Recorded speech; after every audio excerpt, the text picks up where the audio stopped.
What's good, YouTubers and YouTubettes? This is JB Sports back again with another one. Deontay Wilder, Deontay the Bronze Bomber Wilder. As you know, it's been a lot of buzz after the devastating knockout of Luis King Kong Ortiz in the 7th round, as Wilder has become the #1 face of boxing here in the United States of America. And it's a damn shame that Floyd Mayweather Jr. can't pass the torch to Deontay Wilder. You know, I went to Floyd Mayweather's Twitter, to see. I said, I know Floyd Mayweather Jr. Tweeted congratulations to Deontay Wilder on his defending his title 10 times, defending his WBC heavyweight title 10 times. I know Floyd Mayweather Jr. is going to congratulate him. Nope, no congratulations. All it is talking about killing him without a weapon as he arrived at the MGM Grand. Didn't post anything after the fight. Didn't do any interviews on Fight Hype or Dante's Boxing, Fight Hub. Didn't do any of that stuff. Barbershop Conversation, any of those guys that covers those fights. Didn't do any interview congratulating Deontay Wilder on his devastating knockout of Luis Ortiz, who is definitely a top 5 heavyweight, and you could make a case that he's #2 behind Deontay Wilder, as that's the only guy that has defeated Luis Ortiz. So he's got a strong case that he's the #2 heavyweight in the division. No props for Deontay Wilder, and I think I got a reason why. A lot of people saying, oh, he just hating, they don't want to see another black man coming up. He hates to pass that torch to a Deontay Wilder because he wants to still be in the news. He still wants to be the face of boxing. He still wants to grab the headlines. As you know, leading up to the Wilder-Ortiz rematch, he announced that he's got a big announcement, in reference to his boxing comeback. He says he's got a big announcement coming up, and they showed, I think it had a picture of him and Dana White. So a lot of people speculating, oh man, he's probably going to do another fight with Conor McGregor. Maybe they do a rematch, or maybe he does a fight with Khabib. Or maybe he's going to go back in the boxing ring and do a fight with Manny Pacquiao, and Dana White's going to promote it. Or maybe he's going to do a Canelo Alvarez rematch. A lot of speculation, And I'm going to tell you right now, Floyd Mayweather's not coming back to box. He's coming back to do some kind of deal with Dana White with MMA. He's going to probably be promoting some cards in the MMA, on UFC. And try to up their status in the world of combat sports, because the UFC has kind of fallen off. I don't know if people really been talking about it a lot. UFC kind of hit a peak probably around about 2-3 years ago. Maybe about 2 years ago, they hit their peak when Conor McGregor was the face of boxing, and Ronda Rousey was doing her thing, dominating all the women MMA fighters at the time. I think that's the time when it was at its peak, around about that Ronda Rousey area, and then Conor McGregor was starting to come into the fold and be a real big name. That's when it's hit its peak. Now that Ronda Rousey has lost back-to-back fights, and now she's doing, I think, WWE, and Conor McGregor is coming off a Floyd Mayweather loss, and he's got legal issues as I think he pimp slapped somebody at a bar, Irish bar, because they said the wrong thing to him, and he's facing some charges on that end. So, and I think the UFC has, kind of taken a step back here, and they're looking to try to up their profile, up their status, and try to regain the momentum they had a couple years ago. And I think that's what it's all about. I think Floyd Mayweather, in particular, Mayweather Promotion is probably going to be promoting some cards in the MMA. I think that's the gist of it. And don't look to see Floyd Mayweather back in the ring. Now, if Floyd Mayweather comes back into combat sports, it's going to be against Khabib. I think it'll be against Khabib, and it'll be in the boxing ring. And I think that's the only way Floyd Mayweather comes back. And I don't think Dana White is going to want to do another co-promotion with boxing, like he did with the McGregor-Mayweather fight, because after you can't have your biggest stars going over to the boxing taking losses, even though he fought better than a lot of people thought he was, and he got beat, but he put on a good performance. Nothing to be ashamed of. A lot of people thought he was going to get embarrassed and clowned in that fight, and that didn't happen. So give Conor McGregor credit on that front. But when I watched that fight, I thought Floyd Mayweather was carrying Conor McGregor. I thought he carried him, and Floyd don't never just come forward. He's coming forward, letting Conor McGregor get off, and he was just trying to walk off Conor McGregor down. And then when he felt like he was ready to close the show, he was able to do that. So I thought that was more of Floyd carrying Conor than Conor putting on some kind of unexpected performance. But anyways, that's just the gist of that. So Floyd Mayweather, comes out with this big announcement that he's got big plans coming up with Dana White, right leading up to the Ortiz-Wilder rematch. Now that was trying to grab the headlines. He knew the spotlight was on Wilder. Wilder was Wilder fights have become a real big event. A lot of buzz going around a lot of his fights now because he's had a lot of highlight reel knockout. So Floyd Mayweather tried to jump on that train and put his name out there, big announcement coming up, stay tuned and all that, and try to ride Wilder coattail. Now, that, if you're going to do that, at least give the man his credit after he does the knockout. You already jumping on the gravy train, trying to ride the coattails of Deontay Wilder. At least give the man his just due after he have a knockout. You didn't even tweet nothing. You didn't do any interviews. Didn't do anything. So that leads me to believe that Mayweather just don't like Deontay Wilder's style of fighting. Mayweather is in his career, he's a very textbook type of fighter. Technically sound, defensively responsible, got a beautiful jab, got a good straight right, got a good left hook, good combination punches, jabs to the body. Everything he does is textbook, and he's fundamentally sound and defensively responsible. Wilder is a guy that's looking to put you to sleep with the right hand. That's all he's trying to do. That's what he's trying to do. He ain't trying to, show that he can make you miss and trying to be defensively responsible to the point where I'm not gonna really expose myself and really put out a lot of volume of punches because I'm gonna always be safety first type of fighter. Deontay Wilder's not trying to do that. He's trying to put you to sleep. He's trying to close the show. He ain't trying to put it in no judge's hand. When he did do that with Fury, he got a draw. Not the deal. So he's not trying to go through that route no more. He's trying to put everybody to sleep. And the way he does things is very unorthodox. He's got a real good jab, but he really ain't used a jab in the Ortiz fight as he was just trying to line him up for the right hand. But he's got a good jab. But when he gets his opponent hurt, he starts throwing those windmill punches and he closes the show every time. But it's not textbook sound. It's not fundamentally sound. To true boxers, true boxing technicians, and they can't stand a fighter like that. They don't like fighters like that. They don't like fighters that don't do it the textbook way or the fundamentally sound way. That's the reason why Andre Ward came out during the Fury fight talking about Wilder don't want no more Fury after this. I don't think he gonna want no more of that smoke, and stuff like that. And he got Fury won the fight and this and that because Ward is from that same school of boxing just like Floyd Mayweather. Textbook sound, fundamentally sound, skilled, very technical, defensively responsible. He's from that school, and Wilder's very unorthodox. It's nobody like Deontay Wilder. It's going to be nobody before him or nobody after him. He's got his own style, he's got his own uniqueness, and he's got a right hand from the heavens, man, that when it hits you, man, it's lights out. Good night, Irene. You ain't got to go home, but you got to get the hell up out of here because this fight is over. He's got that type of right hand.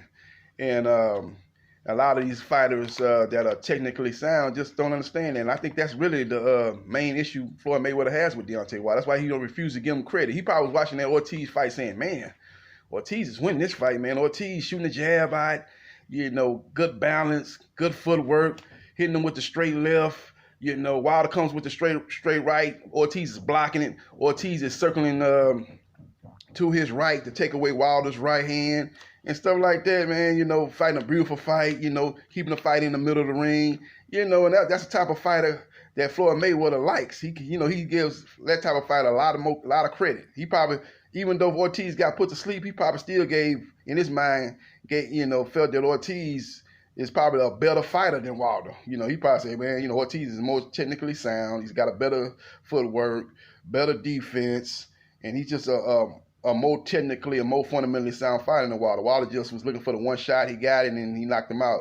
But in Mayweather's eyes, he don't give nobody like that credit. He don't think a guy like that is worthy of him tweeting about him or doing an interview about him. He basically did this. He said, if you guys, it's better to say nothing.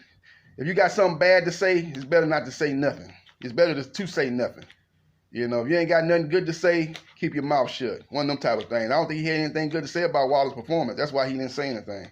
His school of thought is different. You know, he doesn't give Wilder any kind of credit for his power. Because I guess he says there's a lot of fighters got power. A lot of fighters can. I've been in the ring with a lot of fighters that had power, and I systematically broke them down. That's how Mayweather looks at it.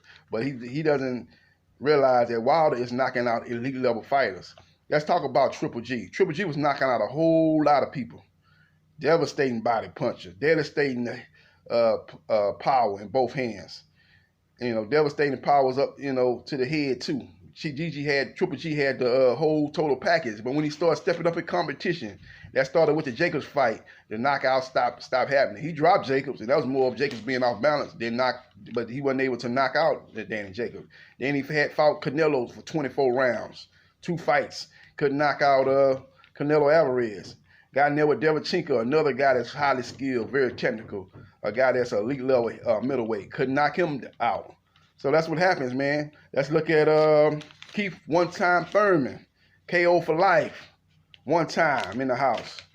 He was knocking out, you know, stopping a lot of people's Chavez, knocking him out, you know, knocking out a lot of these C plus level fighters. But then when he stepped up in competition, the knockout stopped happening. You know, even when he fought Bundu was he couldn't stop Bundu. Bundu wasn't even an elite level fighter, but he was better than most of the fighters that Keith Thurman had fought on the way up to that point.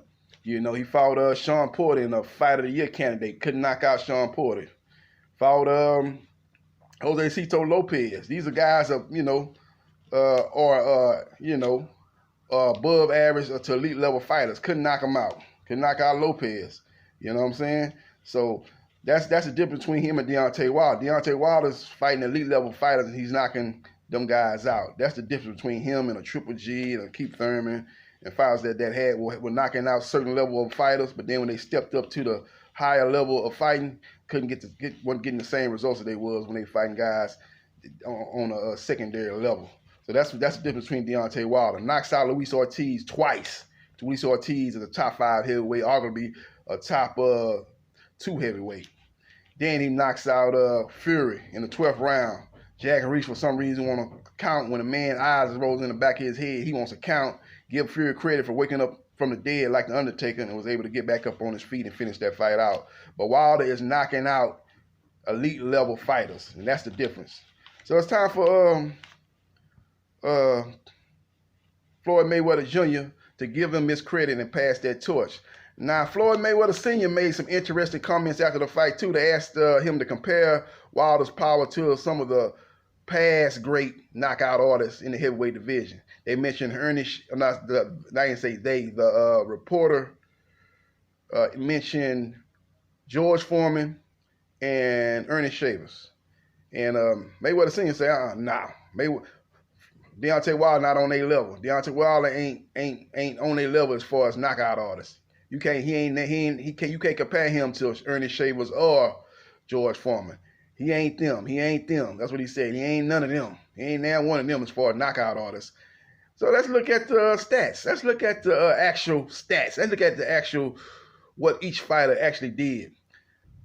Ernest Shavers, knockout ratio 91.8. George Foreman, knockout ratio 84%. Deontay Wilder's knockout ratio, this is going into the second Ortiz fight, was 95%. You know, it ticked up a little bit more after that knockout. So for Mayweather Sr. need to do his homework. You know, he's making statements, you know, but that was the era that he was in and that he watched and stuff like that. And that's what a lot of these old-time fighters do. They don't like to give these current fighters any kind of credit. They want to hold on to the past and the era they was in. They think the era they was in was the best, and these new school guys can't measure up and this and that. And the third, don't want to give nobody no credit. But you got to look at the numbers. Or you say, oh, JBsports, who Deontay Wilder fight? You look at his resume, you can't compare his resume to George Foreman and Ernest Shavers. You might be right about George Foreman as far as resume. George Foreman was in there with Muhammad Ali, lost, was in there with Joe Frazier, beat him twice, destroyed Ken Norton. You know, he beat some good fighters. You know, knocked out Ronnie Lyle, Never fought Ernest Shavers, but he got some strong. He probably his resume right now is better, but he's retired. His resume is complete. Wilder's still building his resume, so let's revisit that when Wilder retires, and then we can compare resume. But I can tell you right now that his resume is very comparable to Ernest Shavers' resume. Ernest Shavers fought Muhammad Ali, lost to him unanimous decision. He rocked Ali multiple times in that fight, and maybe could have knocked Muhammad Ali out. But Muhammad Ali was able to fool him, camouflage him, even though Ali was hurt. He was faking like he was more hurt than what he was. And Ernest Shavers didn't want to really rush him because Ernest Shavers was thinking he might get caught coming in. Thought Muhammad Ali was playing possum. But Muhammad Ali actually was hurt and actually was damn near out on his feet. But Ernest Shavers got real power. But he wasn't able to do it's coulda, shoulda, woulda. We ain't gonna talk about what he should have did or could have did. Is what he did. He wasn't able to close the show, and Ali was able to rally and win that fight via unanimous decision. Who else did Ernest Shavers beat? He knocked out Ken Norton, destroyed him, and that was probably he fought Ronnie Lyle, and he got knocked out by Ronnie Lyle in a devastating fashion. So those three are the top three on Ernest Shavers' resume. Oh yeah, he fought Larry Holmes twice, got beat in both fights. The first fight he got stopped. And in the second fight, he lost unanimous decision. But he was able to drop Larry Holmes in the second fight. So that's compare. You got Larry Holmes, Ronnie Lyle. This is for Ernest Shavers' resume. Larry Holmes, Ron Lyle, Larry Holmes, Muhammad Ali, and Ken Norton. So those four guys there. You got four top-level fighters on Ernest Shavers' resume. And Wilder's got two. Wilder's got Ortiz, which was twice, and Fury, which was one. So he's got three high-level fighters on his resume. But his resume is not complete. So let's revisit that again. I give Shavers the better resume slightly right now because Wilder's had three elite-level fights, and Ernest Shavers had two with Holmes, one with Ronnie Lyle, one with Ken Norton, and one with Muhammad Ali. So he had 5 high-level fights in his career, and Wilder's already got 3, and Wilder's still fighting. Got another fight coming up with Fury, and that'll be his 4th high-level fight. So he's already close to what Shavers done.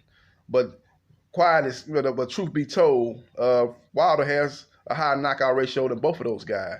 So Mayweather Sr. should have answered that question a little bit better. He should have said, look, he doesn't have a resume of a George Foreman or Ernest Shavers. He has a high knockout ratio. He's knocking these guys out in devastating fashion, and all he needs is one punch.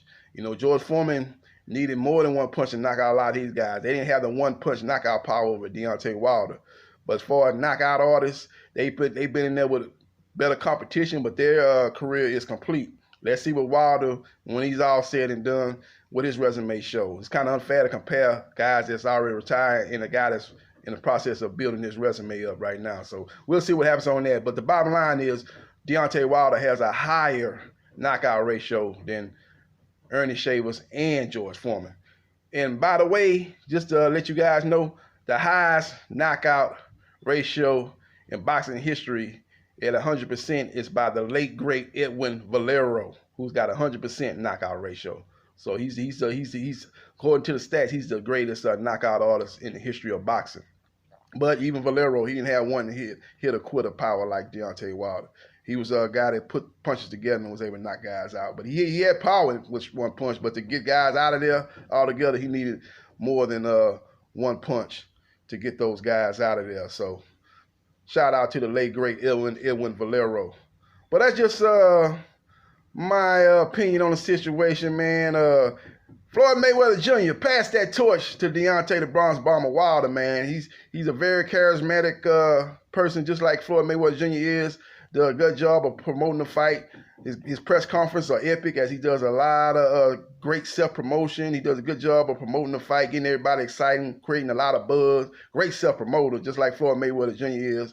And this is his This is his second pay-per-view. First pay-per-view was a success, 325,000, which was on par with Floyd Mayweather's first pay-per-view when he destroyed and stopped the Arturo Gatti when he did around 300 to 325,000 pay-per-views. So their pay-per-views were very, very basically on the same playing field, give or take 25,000. I think Wilder did 325, and I think Mayweather did 300, somewhere between 300 and 350. So they on the same, pretty much on the same par as far as first pay-per-view.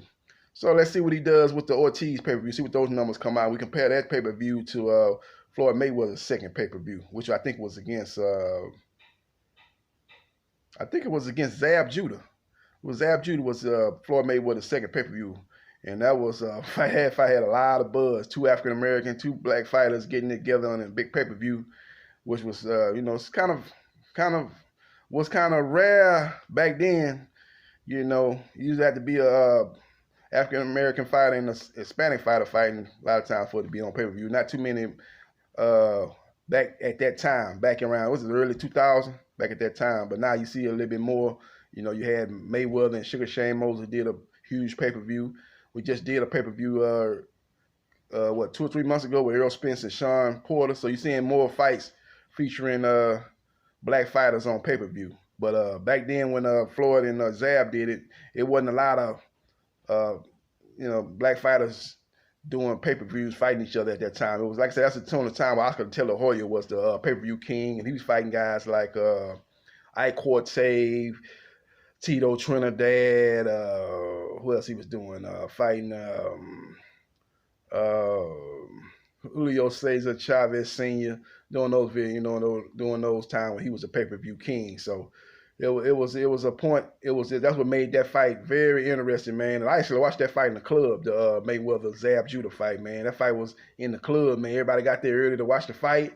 And right after the fight was over, the music got there. They said they had so many bad females at that club watching that fight, man. And that was the first time I felt that Mayweather became a pay-per-view star. Even though he did the first fight with Gotti, a lot of people said, well, that was Gotti fans that drove that pay-per-view. That was the first time where you could say, well, Floyd Mayweather was the clear A-side doing that pay-per-view, and that was the second pay-per-view with Zab Judah. So we'll see where the Wilder numbers come in with Ortiz. It probably, I would assume it'd be be comparable to Floyd Mayweather's pay-per-view numbers with Zab Judah. But Floyd Mayweather Jr., I'm gonna say it again, pass that torch to Deontay Wilder. This guy is the baddest man on the planet. One of the devastating knockout artists. In my opinion, the greatest knockout artist in boxing history, considering that he got that one punch knockout power, one hit or quitter. As all he needs is to be perfect for 2 seconds. Like he says, you got to be perfect for 12 rounds. I just got to be perfect for 2 seconds. And he's made that come to reality again in the Ruiz rematch. And that's just what Wilder does, man. Looking forward to February 22nd, Deontay Wilder versus Tyson Fury, the rematch. Fox and ESPN going to do a joint pay-per-view. Looking forward to that. It's going to be a lot of great promotion going on in that fight. I hope they do a fight camp, for that fight, profiling both guys leading up to the fight, seeing what they doing in sparring and what they doing behind the scenes at home with their families and stuff like that in preparation for the rematch. Hopefully they do that. Hopefully they do a round table with those two guys face to face. And just looking forward to that fight, man. The press conference is going to be epic, because you got one of the greatest trash talkers in the history of boxing, and Tyson, the Gypsy King Fury, going against another great trash talker, another guy that can talk trash with the best of them and can promote a fight with the best of them. You got two great self-promoters and two guys that's going to really do a good job promoting this fight. I think Bob Arum said he thinks the fight going to do $2 million. Leonard Ellaby, CEO of Mayweather Promotions, echoed those sentiments, saying, yeah, he believes that it's going to do $2 million also. So we'll see what happens, man. I don't think it's going to do $2 million, but if they can do around 500,000, which I think is that should be the goal for this fight, I think that'll be a win, and that'll be a big money maker for all parties.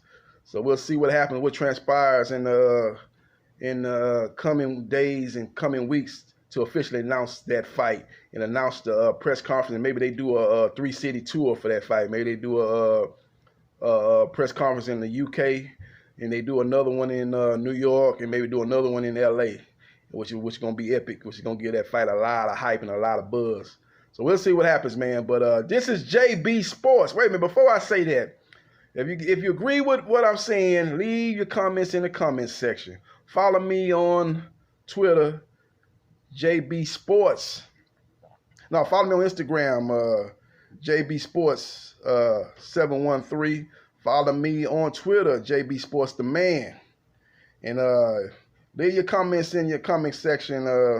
If you agree with what I'm saying about Mayweather needing to pass the torch to Deontay Wilder, if you disagree, you think he don't need to pass the torch to Deontay Wilder. He need to be quit, keep doing what he's doing, is trying to keep his name in the headline and keep himself relevant. So leave your comments in the comment section either way. This is JB Sports, the man, the myth, the legend. I holla.